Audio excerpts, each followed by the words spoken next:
Je voudrais attirer votre attention sur le fait que le Seigneur mettait en évidence sa gloire en chaque occasion, par l'incarnation de son Fils, Jésus, à la Pentecôte, par l'intermédiaire de Pierre, Jean, et bien sûr par Paul. En chaque occasion, Dieu veut manifester cette gloire. Quand il se déplaçait, il introduisait ainsi une nouvelle mesure de son dessein. Toutes ces choses étaient des étapes conduisant vers le dessein de Dieu à travers les âges, et chaque étape était confortée par une nouvelle vision de la gloire du Seigneur dans la vie de ceux qui étaient les instruments de Dieu.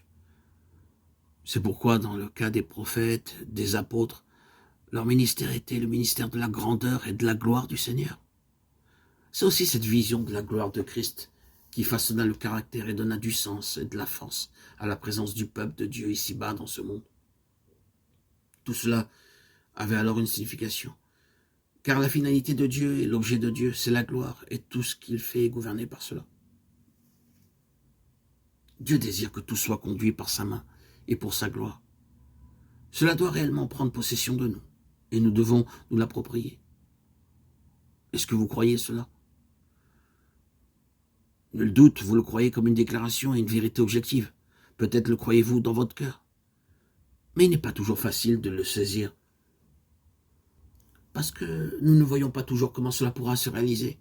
Bien au contraire, ce que nous voyons nous persuade souvent du contraire. Oh.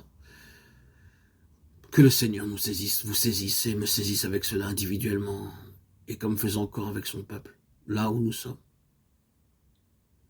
Oui, ce qu'il fait, ce qu'il permet, est sous le contrôle de cette loi et de ce principe.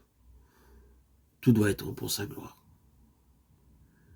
C'est ce qu'il a en pensée et ce qu'il fera, car finalement, il ne sera pas contrecarré dans la réalisation de son dessein.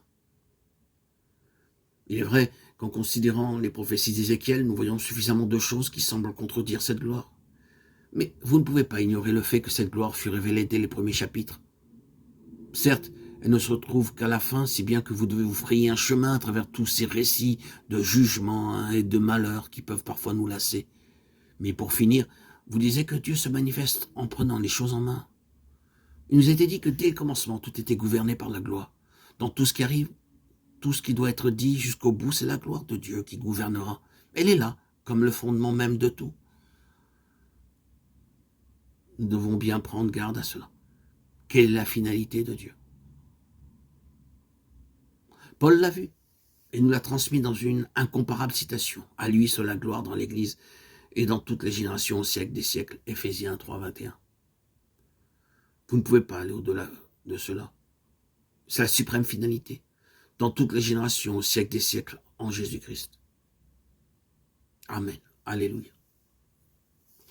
Gloire à Dieu au plus haut des cieux et paix sur la terre aux hommes qu'il aime. À toi, Seigneur, tout honneur et toute gloire pour les siècles des siècles.